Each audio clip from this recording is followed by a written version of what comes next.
Hello everybody, I hope कि आप सब बहुत अच्छे होंगे। दोस्तों, एक बार फिर से मुझे मौका मिला रमेश मेनन सर के साथ बात करने का दिल्ली मास्टर प्लान के ऊपर। और आप में से बहुत सारे लोगों का रिक्वेस्ट भी आया था और मैंने सर से रिक्वेस्ट किया कि सर एक और पार्ट करते हैं इसका।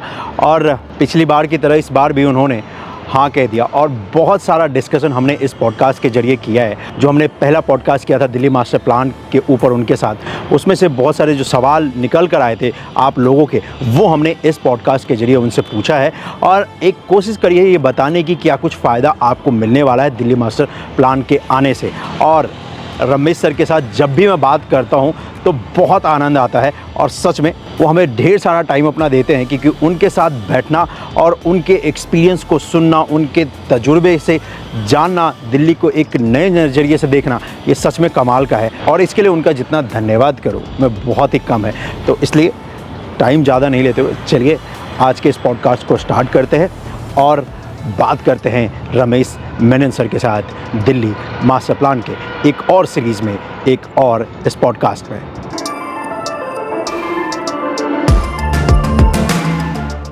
सर, एक बार फिर से आपका स्वागत है। लास्ट जो हमने पॉडकास्ट किया था आपके साथ, उसमें बहुत सारे कमेंट्स हैं, बहुत सारे उसमें सवाल हैं। उन सवालों पे हम जाते हैं, लेकिन सबसे पहले मैं चाहूँगा कि आप पहले ऑडियंस को बताएं, इंट्रोड्यूस थोड़ा करें अपने आप को, उसके बाद हम उन सवालों पे जाते हैं जो लोगों ने पूछे हैं। राजन, आपका धन्यवाद है। लास्ट टाइम आप हमारे ऑफिस आए और आपने एक पब्लिक इंटरेस्ट में मास्टर प्लान से रिलेटेड बातें उजागर करी। मैं फिर एक बार अपना इंट्रोडक्शन देता हूँ। मेरा नाम रमेश मेनन है और मैं दिल्ली कंसोर्टियम का फाउंडर हूँ और हमारा प्रोफेशनल जर्नी तकरीबन 35 साल का हो चुका है। उसमें से करीब 20 साल तो रियल एस्टेट, यानी मोर अर्बनाइजेशन देन रियल एस्टेट, शहरीकरण पे हमने काफ़ी काम किया है। तो नेचुरली शहरों का विकास ज़मीन पर होता है, तो ज़मीन से रिलेटेड मुद्दों को लेकर हमने काफ़ी शोध किया है, काफ़ी रिसर्च पेपर्स हमने स्टडी किए, कुछ हमने लिखे भी हैं। और ख़ास स्पेशलाइजेशन हमारा दिल्ली मास्टर प्लान से संबंध रहा है। 2021 का मास्टर प्लान और अब जो 2041 का मास्टर प्लान आने वाला है। सर, जो पहली बार देख रहे हैं इस एपिसोड को, हमारा ये जो दूसरा एपिसोड है, पहले एपिसोड में हमने पर्टिकुलरली दिल्ली मास्टर प्लान के ऊपर बात किया था जो कि 2041 का है। उसका थोड़ा सा एक समराइज उन लोगों के लिए जो कि पहली बार देख रहे हैं, जिनका सबसे पहला सवाल यही होगा कि क्या है ये दिल्ली मास्टर प्लान। तो सर उस पर थोड़ा सा देखिए, मास्टर प्लान एक मास्टर डॉक्यूमेंट होता है या एक ऐसा डॉक्यूमेंट होता है जो आपको एक दिशा बताती है कि ये शहर का शहरीकरण, क्योंकि शहर बसते हैं आबादी के लिए। मान लीजिए दिल्ली की आबादी आज़ादी के टाइम पे 10 लाख थी। उस वक्त दिल्ली सीमित थी करीब 170 स्क्वायर किलोमीटर में और टोटल दिल्ली का साइज है 1486 स्क्वायर किलोमीटर। तो आप मान के चलें दिल्ली का करीब 15% जमीन जो थी वो विकसित थी, बाकी खेती की जमीनें थी। और अब आबादी होगी 2 करोड़ से ऊपर और अनुमान है 2041 तक हमारी आबादी करीब 3.25 करोड़ होगी। तो नेचुरली 3.25 करोड़ की आबादी होगी तो उतने मकान चाहिए, उतने कार्यस्थल चाहिए, उतने क्रीड़ा स्थल चाहिए, उतने रिक्रिएशनल जगहें चाहिए। तो उन सब चीजों को प्लान करने के लिए 20 साल पहले ही सरकार एक डॉक्यूमेंट रिलीज करती है जो आपको एक ब्रॉड दिशा देती है। और जहां तक मास्टर प्लान 2041 का सवाल है, अभी जो क्रियान्वित है या एक्टिवेटेड मास्टर प्लान है 2021 का है। ओके। तो 1486 किलोमीटर की जो दिल्ली थी, ये 2021 यानी 2001 से एक्सरसाइज शुरू हुआ होगा। 2007 में मास्टर प्लान पब्लिश हुआ था। उस वक्त पूरे दिल्ली को अर्बनाइज्ड घोषित करने का विचार था, यानी कि दिल्ली में फिर खेती की जमीन कम रहेगी, बाकी जो शहरीकरण से रिलेटेड जो भी इशू है, ऐसा नहीं कि खेती या हरित प्रदेश नहीं होगा, वो तो हो गए। तो 2041 के मास्टर प्लान में लार्जली जो स्पेशियल डेवलपमेंट कहते हैं वो 5 पॉलिसीज के तहत है। एक तो है लैंड पूलिंग पॉलिसी, जिसमें सारे एरिया है उसको सेक्टर्स में विभाजित किया जाएगा और उन सेक्टर्स का विकास अपने अपने एज अ सिंगल यूनिट किया जाएगा। फिर ग्रीन डेवलपमेंट एरिया है जिसके अंदर करीब 1/4 जमीन पूरे मास्टर प्लान का ग्रीन डेवलपमेंट एरिया में है, जिसमें जो अपने आप में एक बफर जोन भी है हरियाणा और दिल्ली के बीच में, और उसको कोशिश करके कम से कम 30% जमीन उसकी हरित रहने दिया जाए, यानी green cover. Likewise TOD, likewise other urban regeneration programs. तो मास्टर प्लान एक बेसिक गाइडिंग डॉक्यूमेंट है।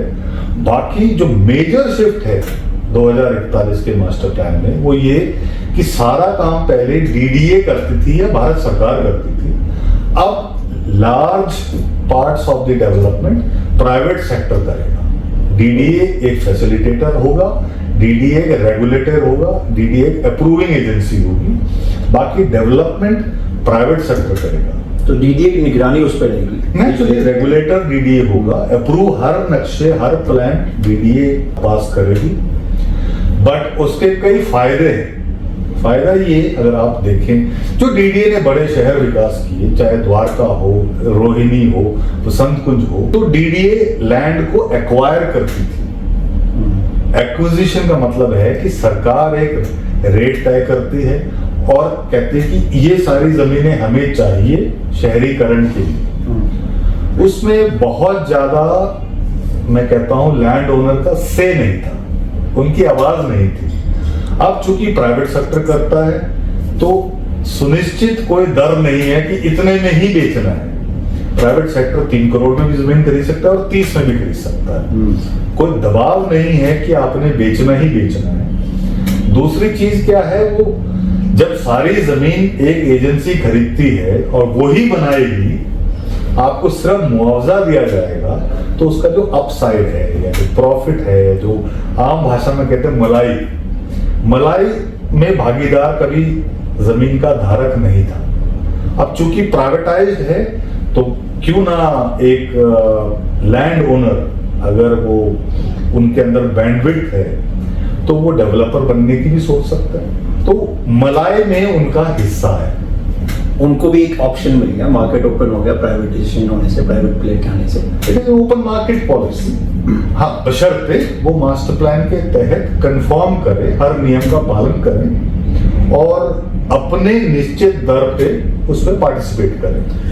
ओके, सो जो आज का हमारा ये जो पूरा पॉडकास्ट है, और सबसे पहले जो आपने बोला लैंड पूलिंग, सर इस पे सबसे ज्यादा लोग जानना चाहते हैं कि क्या है लैंड पूलिंग, क्या है ये पूरा कॉन्सेप्ट और कैसे काम करता है। वो अंग्रेजी में कहावत है, look into the sentence, the words will mean differently.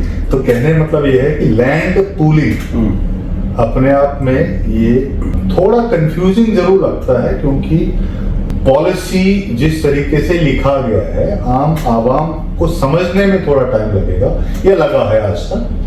यह शायद एक छोटी सी त्रुटि हुई है जो 2021 में भी ये मास्टर प्लान जब एक्टिवेट हुआ था 2015 2018, उस वक्त ये ग्राउंड पे कुछ दिखा नहीं, तो आवाम का थोड़ा सा कॉन्फिडेंस इस पॉलिसी पे कम है आज भी। बहरहाल थियोरेटिकली मान लीजिए एक गांव है, एक सेक्टर में 500 एकड़ है और 500 एकड़ में मान लीजिए 300 लैंड ओनर है। कुछ लैंड में तो मान लीजिए एक परिवार के 5 एकड़ होंगे, उसमें 5 भाई बहन होंगे, कुछ कंपनियां होंगी जिनके 5 एकड़ होंगे, कुछ इंडिविजुअल्स होंगे, कुछ इनहेरिटेड लैंड है, कुछ खरीदी हुई जमीन है।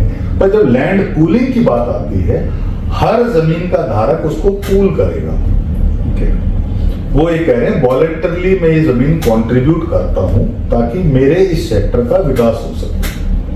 अब उस जमीन में से मान लीजिए 500 एकड़ है, उसका 40% सोशल और पब्लिक इंफ्रास्ट्रक्चर के लिए चला जाएगा। ओके, फॉर एग्जांपल करीब 12% पूरे लैंड का रोड एंड इंफ्रास्ट्रक्चर में चला जाएगा। 4 से 8% इंडस्ट्रियल या उस यूज में चला जाएगा और 15% regional parks and public facilities में चला जाएगा। Public and semi public facilities जैसे स्कूल, कॉलेजेस, हॉस्पिटल्स, उसमें करीब 2% जमीन चली जाती है। तो 40% तो आप डीडीए का हिस्सा मान लीजिए सरकार का, 500 एकड़ में 200 वो चले गए, बचे 300। तो ब्रॉडली जिसने भी जितनी जमीन कंट्रीब्यूट की है उसका 60% वापस आ जाएगा। ओके। अगर मेरे पास 5 एकड़ हैं तो मुझे 3 एकड़ मिल जाएंगे। बेशक वो बिखरे बिखरे हों एक सेक्टर में, फिर भी मुझे एक जगह डेवलपेबल लैंड मिल जाएगा। तो लैंड पूलिंग जहां इफेक्टिवली इंप्लीमेंट हुआ है, ऐसा नहीं है कि ये दुनिया के लिए कोई नायाब पॉलिसी है या हिंदुस्तान में कोई नायाब पॉलिसी है, ये देश के विभिन्न हिस्सों में land pooling policy successfully implement हुआ है। Okay. Secret is implementation. Policy making तो चलिए रेफरेंस के लिए कई पॉलिसीज हैं। अगर आप ट्रेस करें तो ये करीब 70-80 साल पहले जापान में भी हुआ है, अफ्रीका में भी हुआ है, कई यूरोपियन कंट्रीज में भी हुआ है। ओके। तो पूलिंग का पॉलिसी मतलब आपने अपने रिसोर्सेस को पूल किया और जो बेनिफिट है हर व्यक्ति में डेमोक्रेटाइज्ड मैनर में बराबर बटा। तो अगर किसी को ये शक शुबा है कि कैसे इंप्लीमेंट होगा, वो शायद अपनी जगह ठीक था कुछ महीने पहले तक, क्योंकि कोई प्रेसिडेंट नहीं था दिल्ली में। पर फरवरी मार्च के महीने में एक पूरा सेक्टर अप्रूव करके पब्लिक डोमेन में डीडीए ने डाल दिया। ओके।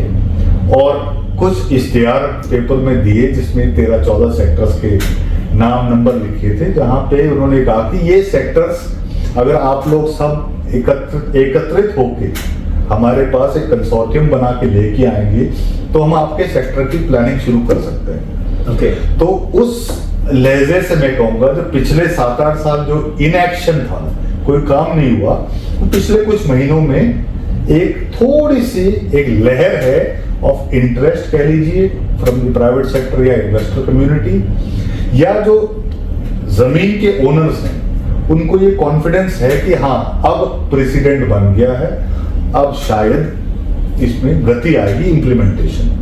दूसरा जो सबसे मेजर सवाल मेरे पास उसमें आए थे, कमेंट्स में लोगों ने पूछा भी था कि इन्वेस्टमेंट कहाँ करना चाहिए इस मास्टर प्लान के हिसाब से, या आप इस मास्टर प्लान को कैसे देखते हैं जो इम्प्लीमेंटेशन जो बनाई गई है 2021 से? देखिए मेरे 2 रोल हैं, मैं पहले कैविएट या डिस्क्लेमर दे दूं।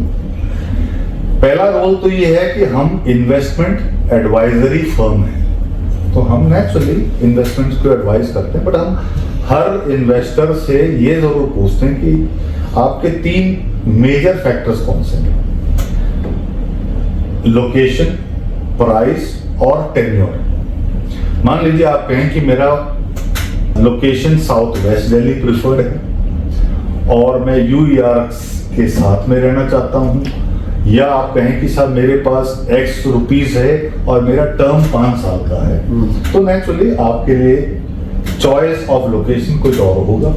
अब कुछ इन्वेस्टर ऐसे होते हैं जिनकी मियाद ही 2 साल की होती है, कुछ होते हैं जो 10 साल का आउटलुक लेके चलते हैं, तो नेचुरली लोकेशन उस पर डिपेंड करता है। बहरहाल दिल्ली की खासियत ये है कि पहले आज से मान लीजिए 7-8 साल पहले जब हम इस इन्वेस्टमेंट एडवाइजरी को प्रैक्टिस करते थे, बताना पड़ता था कि एक यूईआर बनेगा, पर अब प्रत्यक्ष को प्रमाण की जरूरत है नहीं, यूईआर बन चुका है, फंक्शनल है।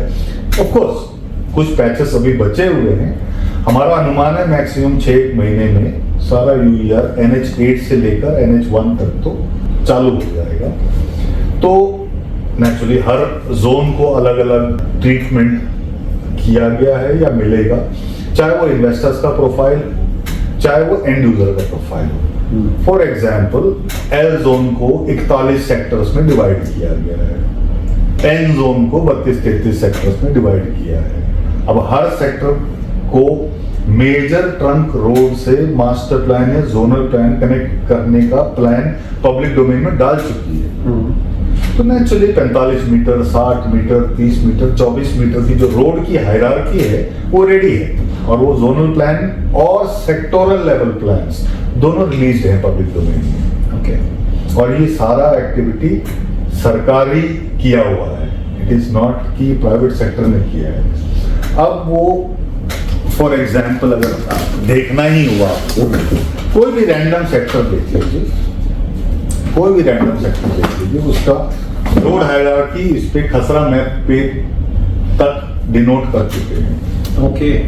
कि कौन सी बड़ी सड़क कहाँ से निकलेगी, कितना परसेंटेज लैंड पूल हो चुका है, और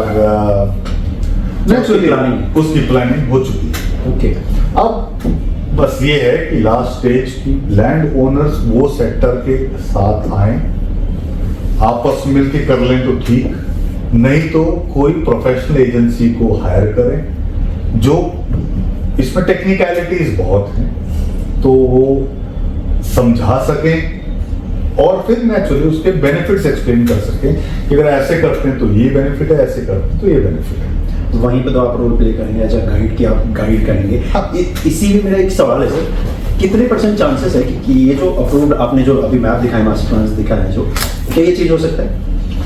नहीं, चेंज नहीं होता है। देखिए, जोनल प्लान, मास्टर प्लान, इसमें इम्प्रूवमेंट के लिए कुछ अच्छे नोटिफिकेशंस आते रहेंगे। It is not ever hard coded. जो आप इर्द गिर्द के शहरों का मास्टर प्लान देखिए, चाहे गुड़गांव का मास्टर प्लान हो, नोएडा का हो, एक्चुअली जैसे ऐसे इम्प्लीमेंटेशन होगा, नई जरूरतों का इल्म होगा, तो कुछ ना कुछ चेंजेस आती रहेंगी। बट बाय एंड लार्ज जो लैंड यूज का प्लान है वो तो फ्रोजन है। नेचुरली अगर वो फ्रीज ना हो, देखिए प्रोसेस क्या होता है, बिसाइड द प्लानिंग सरकार को ऑब्जेक्शंस और सजेशंस भी हैंडल करने होते हैं। तो 2018-19 में करीब, अगर आंकड़ा मेरा ठीक है, तो 33,000 से ज्यादा ऑब्जेक्शंस और सजेशंस को कंसिडर किए गए। कुछ पब्लिक मीटिंग्स किए गए, वन ऑन वन जिसे कहते हैं, इंटरेक्शन बिटवीन ऑफिशियल्स और लैंड ओनर्स या एक्सपर्ट्स या जिन्होंने भी कमेंट्स और सजेशन दिए थे। उन सब के बाद ये डॉक्यूमेंट रिलीज हुआ है। तो ये इंपॉर्टेंट है ये रियलाइज करना लैंड ओनर्स को कि अविश्वास ठीक है बिकॉज इनएक्टिविटी थी, बट अगर आप कलेक्टिवली अगर इसका बेनिफिट लेना चाहते हैं तो कलेक्टिवली एक कॉस्ट आएगा। उस कॉस्ट को अगर आप अपने बेनिफिट से देखें, आपका कॉस्ट हार्डली कुछ होगा। अगर मैं मिसाल के तौर पे कहूं, अगर मान लीजिए आपने 5 लाख खर्चे पर एकड़, आपकी प्राप्ति शायद 5 करोड़ होगी। बट ये सारा कुछ प्लानिंग का हिस्सा है। तो लैंड पूलिंग इसीलिए वो कहते हैं इट इज पूल्ड रिसोर्सेज, चाहे लैंड हो, चाहे फाइनेंशियल इन्वेस्टमेंट हो, चाहे बेनिफिट हो। ये सवाल मैंने इसलिए पूछा क्योंकि ज्यादातर लोगों का एक फेयर है मार्केट पे, एक धारणा है कि नहीं ये बदल भी सकता है। तो अभी जिन लोगों का ये सवाल था कि कितना % चेंज हो सकता है या चेंज हो सकता है, माइनर अपग्रेड, जैसे सर ने बोला कि अपग्रेड हो सकता है, उस वर्जन में थोड़ा सा चेंज हो सकता है, लेकिन ये नहीं कि 100% जो पूरा का पूरा मैप उसको बदल जाए, क्योंकि आई एम श्योर सर उसकी कॉस्टिंग भी होगी। जो सरकार जब एजेंसी हायर करती है वो पूरा सर्वे करते हैं, उसके बाद ये पूरा मास्टर प्लान या मैप तैयार किया जाता है कि कहाँ पे रोड होगी, कहाँ पे। देखिए लैंड तो उतना ही है, दिल्ली बड़ा लैंड लॉर्ड स्टेट है, 1486 किलोमीटर है, और रफ आंकड़ा बताऊं तो करीब 900 स्क्वायर किलोमीटर ऑलरेडी डेवलप्ड है। चाहे वो भी देखते हैं, जो प्लान्ड शहर हो या अनप्लान्ड डेवलपमेंट हो, तो कुल मिला के करीब 500 से 600 स्क्वायर किलोमीटर ही है। इस ना 1 एकड़ बढ़ सकता है, ना 1 कम हो सकता है। तो मास्टर प्लान तो चेंज नहीं हो सकता। पब्लिक बेनिफिट में मान लीजिए अगर रोड का अलाइनमेंट कुछ फीट इधर या कुछ फीट इधर हो जाए तो उसमें कोई नुकसान किसी का नहीं है, क्योंकि आपको 60% लैंड वापस मिलेगा under land pooling. Green development area में अगर आपकी जमीन है और आपने जो भी उसके प्रिस्क्राइब्ड यूजर्स हैं, चाहे वो फार्म हाउस हो, चाहे कोई और पीएसपी एक्टिविटी हो, उसमें अगर कोई जमीन जाती भी है, मान लीजिए आज मौके पे सड़क है 40 फुट की और वो सड़क हो जाती है 80 फुट की, तो नेचुरली आपकी जमीन 80 फुट रोड पे है तो उसकी वैल्यू अलग होगी, बशर्ते आप छोटी सड़क पे हो, सेक्टर रोड के कंपेयर में। कुछ लैंड का लॉस होगा तो वो एफआईआर में कॉम्पनसेट हो जाता है नॉर्मली। ओके, अब एक सवाल मैं पूछ रहा हूँ कि बहुत लोग कहते हैं कि दिल्ली मास्टर प्लान में मैं क्यों इन्वेस्ट करूँ, गुड़गांव या नोएडा में क्यों नहीं करूँ? बहुत अच्छा सवाल है, अक्सर इन्वेस्टर्स के दिमाग में यही होता है। देखिए, टाइम वैल्यू मनी का प्रिंसिपल तो बहुत पुराना है।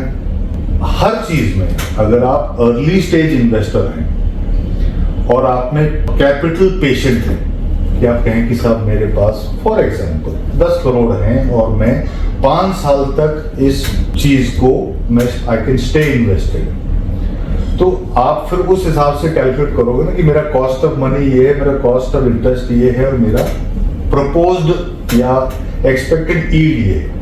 अगर मैं कहूं कि आज आपके 10 हैं और आपके अगले साल 15 हो जाएंगे, उसके अगले साल 20 हो जाएंगे, उसके अगले साल 25 हो जाएंगे, तो जो क्यूमुलेटिव वैल्यू आप देखोगे कि ईयर ऑन ईयर आपको अगर 50% रिटर्न मिल गया अपने इन्वेस्टमेंट पे या 30% मिल गया या 20 मिला, तो इन्वेस्टर टिपिकली देखेगा मेरे को गोल्ड में ये मिलता है, स्टॉक्स में ये मिलता है, रियल एस्टेट के फिनिश प्रोडक्ट में ये मिलता है।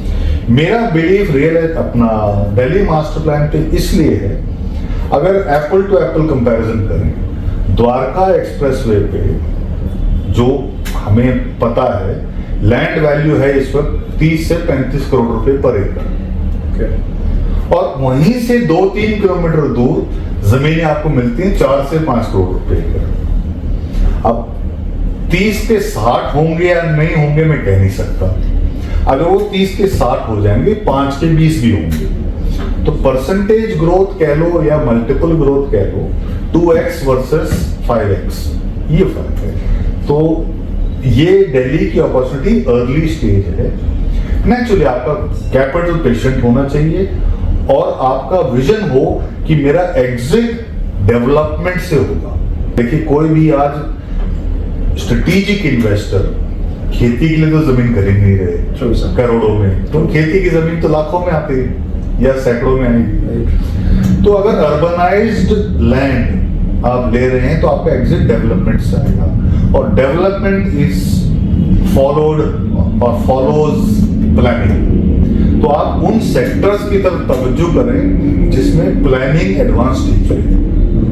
नेचुरली आप 5 साल लेके चलेंगे, शायद वही रिटर्न आपको 3 में मिल जाए। तो प्लानिंग बहुत एसेंशियल हो गया।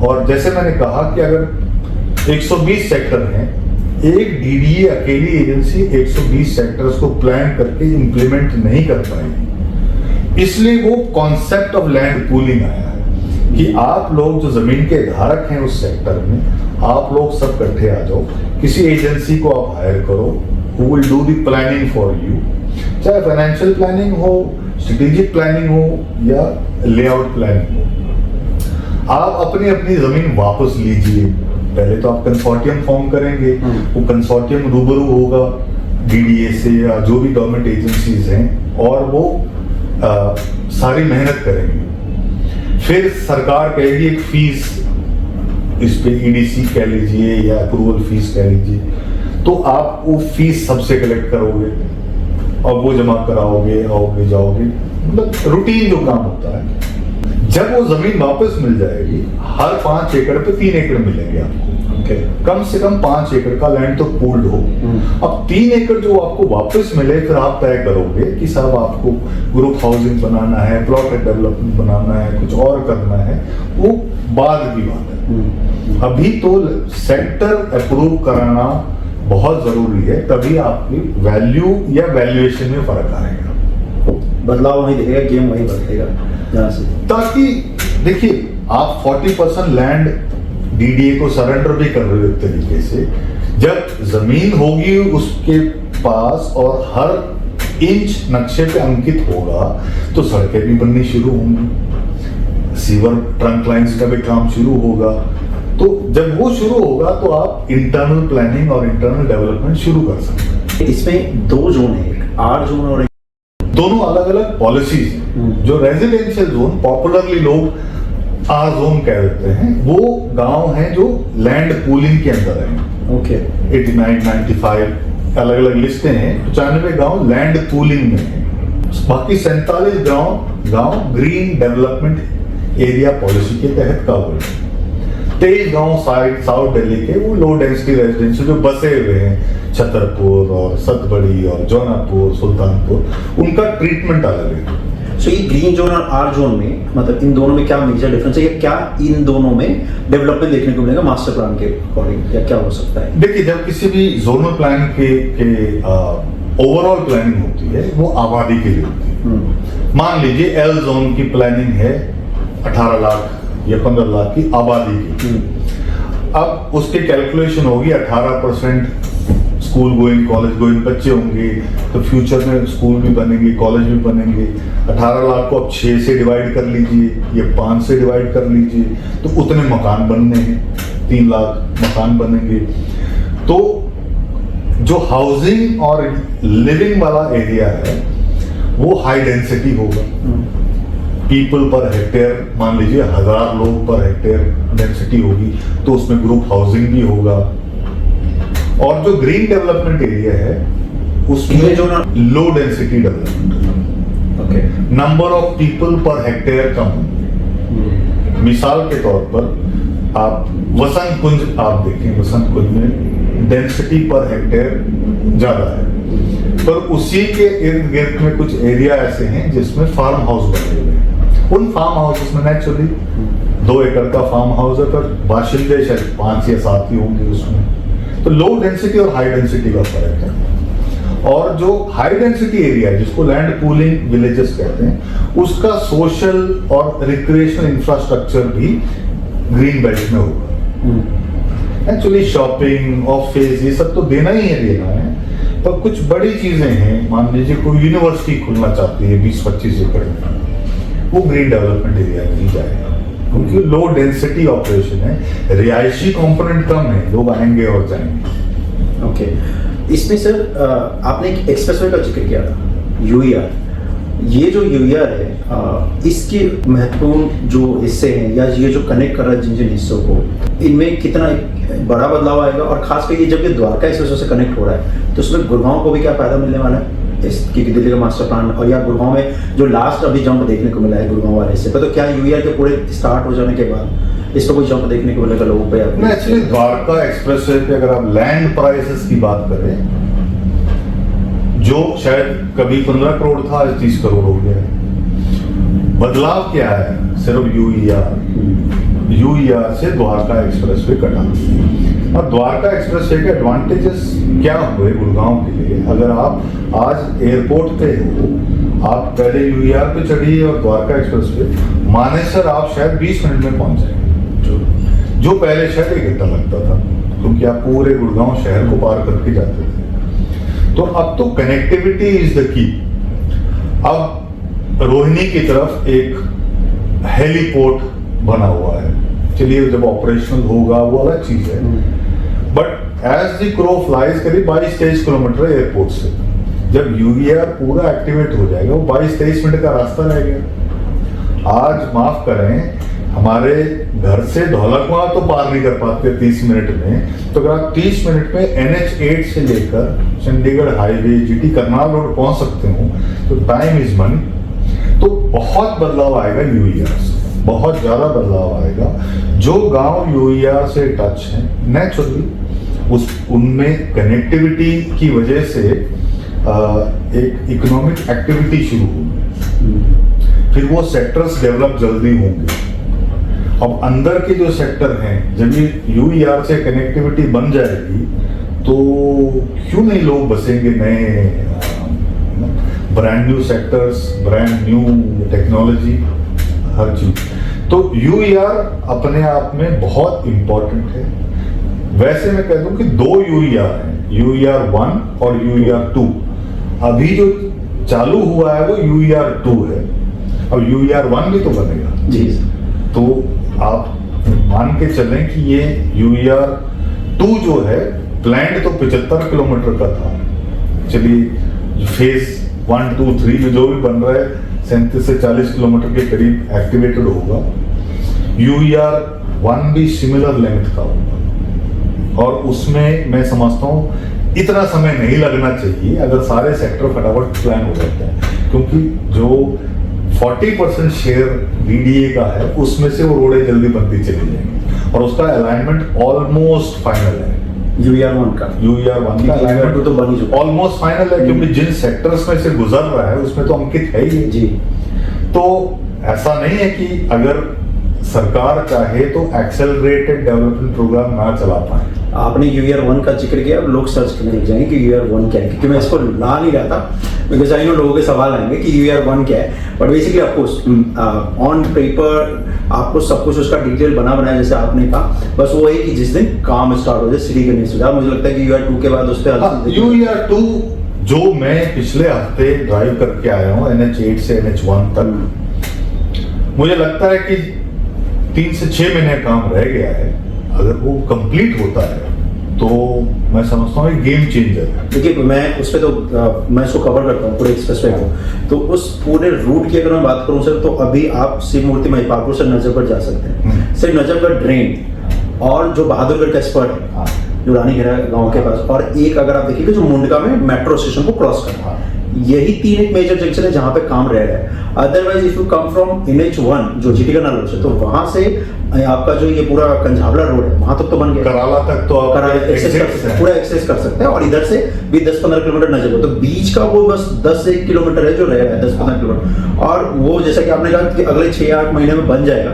तो फिर हम जहाँ से बैठे हैं, यहाँ से आपके ऑफिस से कोई सोच नहीं सकता था उसके अगर नहीं होने से, क्या आप अगर आप बोल रहे हैं कि चलो जी हम ये जो कंझावला रोड है उस पर 10-15 मिनट में आ रहे हैं उसके पास, हाँ पहुंच सकते हैं, आराम से पहुंच सकते हैं, बिकॉज वो स्पीड लिमिट भी आपका 100 किलोमीटर है। सरकार ने उस पर सर्विस रोड एलिवेटेड किया है कि जिनको आगे जाना है एलिवेटर रखी है। तो ये मुझे लगता है कि जब यूआर 2 जब स्टार्ट हो जाएगा, तो ये जो दिल्ली मास्टर प्लान है, जैसा कि आपने कहा है कि इसमें बहुत ज्यादा एक्टिवनेस लोगों का देखने को मिलेगा, क्योंकि एक और कारण है वो ये कि देखिए जो बड़े इन्वेस्टर्स होते हैं या इंस्टीट्यूशनल इन्वेस्टर्स होते हैं, उनका बड़ा प्री डिफाइंड एजेंडा और प्री डिफाइंड समय होती है निर्धारित, ये 3 साल का फंड है, 5 साल का है, 7 साल का है। जब ये इंफ्रास्ट्रक्चर रेडी होगा और सेक्टर के नक्शे बन चुके होंगे, वो बड़ी प्रेडिक्टेबल इन्वेस्टमेंट हो जाती है उनके लिए कि साहब इस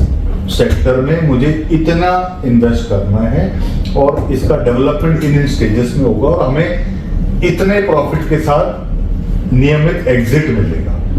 तो इन सब चीजों पे यूआर बहुत इंपॉर्टेंट रोड है। अब जब वो दिख गया जमीनी तौर पे हकीकत बन गई है, तो नेचुरली अब स्टोरी टेलिंग नहीं रह गई है, अब फैक्ट्स बोलने का समय आ गया। 2 इयर्स बैक मैं आपको बताऊं सर, जब मैंने स्टार्ट किया था अपडेट देना उस पर कंस्ट्रक्शन का, कि वही हमारा काम है, हम जब बोलते थे ना लोगों को आप 20 से 25 मिनट में महिपालपुर से आप जीटी करनाल रोड पहुंच जाएंगे, अलीपुर में जाना होगा, पीपल इज लाइक नहीं ऐसा हो नहीं सकता, यू नो।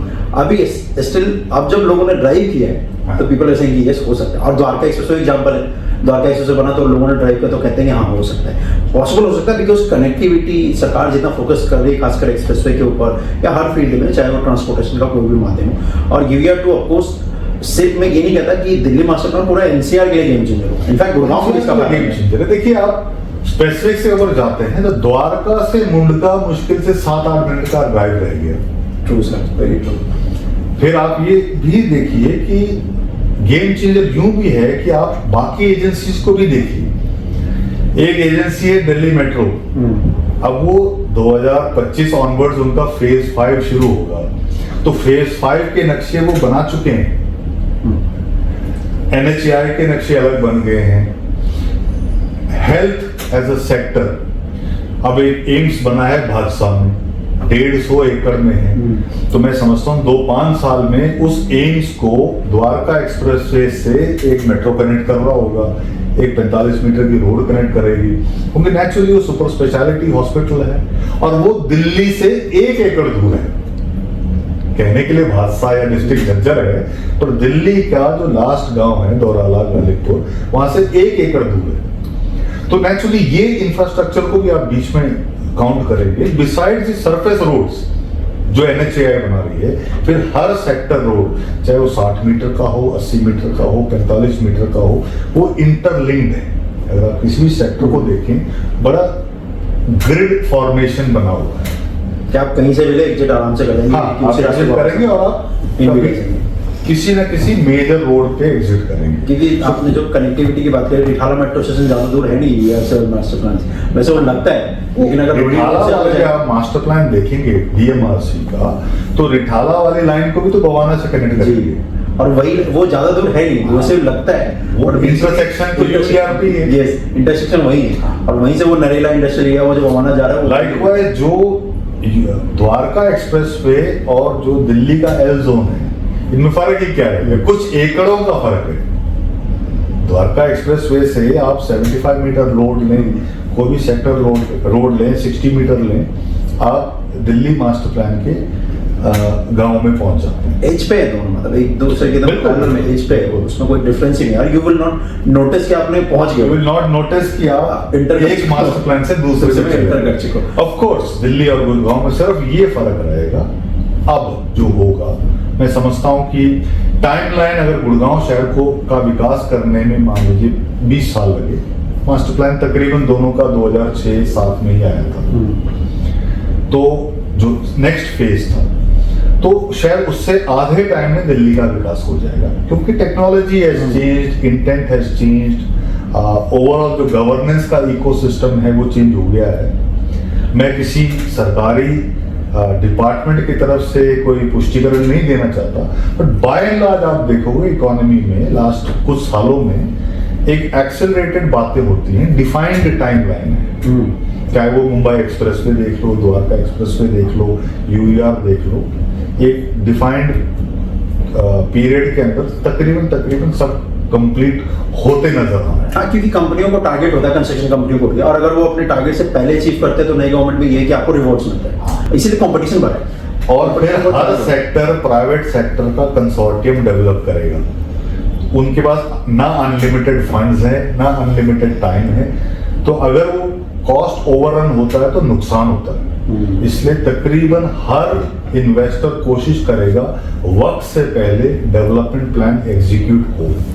ऑफ कोर्स कई शर्तें होती हैं कि उनका आपसी संबंध कैसा हो, लैंड ओनर्स का, जो एजेंसी का उन्होंने चयन किया है इसकी प्लानिंग और इम्प्लीमेंटेशन का, उनका विजन क्या है, या उनकी वो कितने सक्षम हैं, वो सारे फैक्टर्स हैं। बट मेरी समझ से साल डेढ़ के अंदर मैं समझता हूँ कि 20 से 25 सेक्टर पे आप एक्चुअल डेवलपमेंट का फुटप्रिंट देख सकते हैं। अब सर, अगर एक इन्वेस्टर के पॉइंट से बोलूं तो मेरा सवाल यही होगा कि ये सारा तो आपने समराइज कर दिया, किन ऐसे सेक्टर, किन ऐसे जोन पे नजर रहनी चाहिए या इन्वेस्टमेंट के लिए देखना चाहिए? नहीं, देखिए, एज अ न्यूट्रल पर्सन मैं ये कहूँ कि L is better than N और N is better than P, ऐसा नहीं है। बट अगर आप निवेशक हैं तो जो मैंने कहा कि बाकी जो एजेंसीज हैं उनके मास्टर प्लान को भी जरूर देखें। वो इसलिए कि ऐसा ना हो जैसे डीडीए की ही गलती हुई है, उन्होंने भी कई मकान ऐसे नरेला में, बवाना में बनाए हैं जो कई सालों से बिके नहीं, या कहीं मान लीजिए बापरोड़ा में बनाया किसी जमाने में, वो बिके नहीं क्योंकि कनेक्टिविटी नहीं थी। आप ये देखें जहां भी आप निवेश कर रहे हैं उस पे रोड कनेक्टिविटी है, मेट्रो कनेक्टिविटी है, सोशल फिजिकल इंफ्रास्ट्रक्चर है नहीं। ये नहीं हो सकता कभी कि आपने रिहाइश तो ले ली एक कहीं एरिया में, पर आपके बच्चों का स्कूल वहां से 20 किलोमीटर दूर है, आपका वर्क कार्यस्थल या ऑफिस 25 किलोमीटर दूर है। तो कोशिश करके उन सेक्टर्स में या उन जोन्स में जाएं जहां आपके जैसे इन्वेस्टर्स हों और आपकी जरूरतों को मीट करता हो। हाँ, आपके जैसे लाइक माइंडेड इन्वेस्टर्स जिसको कहते हैं, क्योंकि लाइक माइंडेड हो तो वो आपस में बैठ के हर चीज का सुलह कर लेंगे, हर चीज पे एक डिसीजन पे जल्दी आएंगे। करेक्ट। अगर वो आपस में मेल नहीं खाते हो तो फिर नेचुरली पैसे तो बचेंगे ही बचेंगे, बट उसकी मियाद बढ़ जाती है। तो फिजिकल इंफ्रास्ट्रक्चर, सोशल इंफ्रास्ट्रक्चर का प्लान अगले 4 साल का, 5 साल का स्टडी कर ले, फिर उस जोन में जाइए। ऑफ कोर्स इन्वेस्टर्स का प्रोफाइल भी आप जैसा ही हो, जो आपका पड़ोसी है, या जो आपके कंसोर्टियम के मेंबर। देखो, कंसोर्टियम को कुछ लोग लीड करेंगे, ऐसा नहीं 300 लोग हों। आप ये हमेशा ही रहा है। आप जो कॉमन एग्जांपल है, अगर गांव में पंचायत कहते हैं, चाहे बाशिंदे उस गांव में 10,000 हो, पंच 5 पीपल वो नॉमिनेट करते हैं कि सब आप हमारे को लीड कीजिए। RW है, कुछ कमिटीज बनती हैं, तो नेचुरली ये दिस इज ऑल, ये एक कंसोर्टियम का ही फॉर्मेशन है, नाम चाहे कुछ भी हो। उसी तरह लैंड ओनर्स का कंसोर्टियम बनेगा, या वो किसी एजेंसी को हायर करेंगे या आपस में से एक मैनेजमेंट कमेटी बनाएंगे और वो कहेंगे साहब आज से हम सब कुछ जो खर्चा होगा हम शेयर करेंगे, आप लोग लीड कीजिए, इसको आगे बढ़ाइए और बाकी एजेंसी से कोऑर्डिनेट करके हमारे को इसको डेवलपमेंट वर्दी बनाइए इस जमीन को, फिर उसके बाद इसको मोनेटाइजेबल बनाइए ताकि इसका जो हम हमेशा कहते हैं true economic value of land वो अचीव कीजिए। क्योंकि अब आप जमीन में निवेश कर रहे हैं खेती के लिए नहीं, अर्बनाइज्ड लैंड में निवेश कर रहे हैं ताकि शहर का विकास हो और आपके एकड़ गज और गज स्क्वायर फीट बन जाए और आप शहर के साथ साथ आपका भी विकास हो, नेचुरली आपका विकास हो। सर आपने पूरा समराइज कर दिया इस पूरे पॉडकास्ट के दौरान। सबसे इम्पोर्टेंट जो एक सवाल है कि लोगों को अगर मदद चाहिए, खासकर जो लैंड ओनर है, उसमें अगर आपकी सहायता चाहिए तो वो कैसे रीच कर सकते हैं आपको, और क्या आपका उसमें सुझाव? नहीं, 2 चीजें हैं। एक तो जो इस पॉडकास्ट पे आपके जो व्यूअर्स हैं रिस्पॉन्ड करें, वो आप हमारे साथ शेयर करें, हम आपके माध्यम से उनके स्पेसिफिक कोई सवाल हो गए तो उसका जवाब देंगे। रही बात हमारे प्रोफेशनल कंट्रीब्यूशन की, ये हमारा वोकेशन है, ये हमारा स्पेशलाइजेशन है, और हमारा जो डोमेन लीडर्स कुछ हैं हमारी टीम में जो इस प्रक्रिया को, इस प्रकरण को बहुत गहराई से समझते हैं। वो दिल्ली के मास्टर प्लान चाहे सन 80 के दशक के हों, 90 के दशक के हों या पिछले 5 साल के हों, उनको उस चीज का ज्ञान है। प्रोफेशनली किसी भी सेक्टर के लैंड ओनर्स को हम हेल्प करने के लिए तैयार हैं प्रोफेशनली, क्योंकि वन ऑफ सवाल का जवाब देना तो चलिए ठीक है, कोई बात नहीं, पर जब सेक्टर पूरा प्लान करने की बात आती है, लैंड ओनर से पत्र व्यवहार हो, 1-on-1 मीटिंग हो, हम लोग सब इकट्ठे बैठें और उस सेक्टर का एक कैरेक्टर डेवलप करें, उसमें काफी टाइम, समय और पैसे लगते हैं। तो हम ऑफ कोर्स हमारे ही कुछ मित्रगण या इन्वेस्टर्स जिस गांव में उनकी जमीन है, हम बाय डिफॉल्ट सेक्टर में प्लान करने के लिए तैयार हैं क्योंकि हमारा पार्टिसिपेशन है। पर यह भी है कि अगर किसी सेक्टर को हम आगे बढ़ाने की क्षमता रखते हो तो हम इन्वेस्टर्स को भी उन सेक्टर्स के लिए एडवाइस कर सकते हैं। बट हाँ, हम सक्षम हैं किसी भी सेक्टर की प्लानिंग में आपकी मार्फत अगर कोई हमारी प्रोफेशनल हेल्प की जरूरत हो, we are very very happy to help. Thank you so much sir. तो दोस्तों इसी के साथ आज के इस पॉडकास्ट को यहीं पे एंड करते हैं। आपका कोई सवाल है तो आप दिए हुए ईमेल आईडी पे हमें कांटेक्ट कर सकते हैं, तो आप हमें कमेंट भी कर सकते हो। एंड आई होप कि इस पॉडकास्ट के जरिए आपका जो सवाल था, खासकर दिल्ली मास्टर प्लान को लेकर के क्या कुछ वो होने वाला है, हमने उन सभी सवालों पे जवाब पूछा है जो कि हमारे पहले पॉडकास्ट के कमेंट सेक्शन में आया था और जो ईमेल के जरिए आया था। अभी भी अगर आपका कोई सवाल है, कोई सुझाव है, तो आप इस दिए हुए ईमेल आईडी पे हमें संपर्क कर सकते हैं। आज के लिए बस इतना ही। Thank you so much sir. Thank you so much.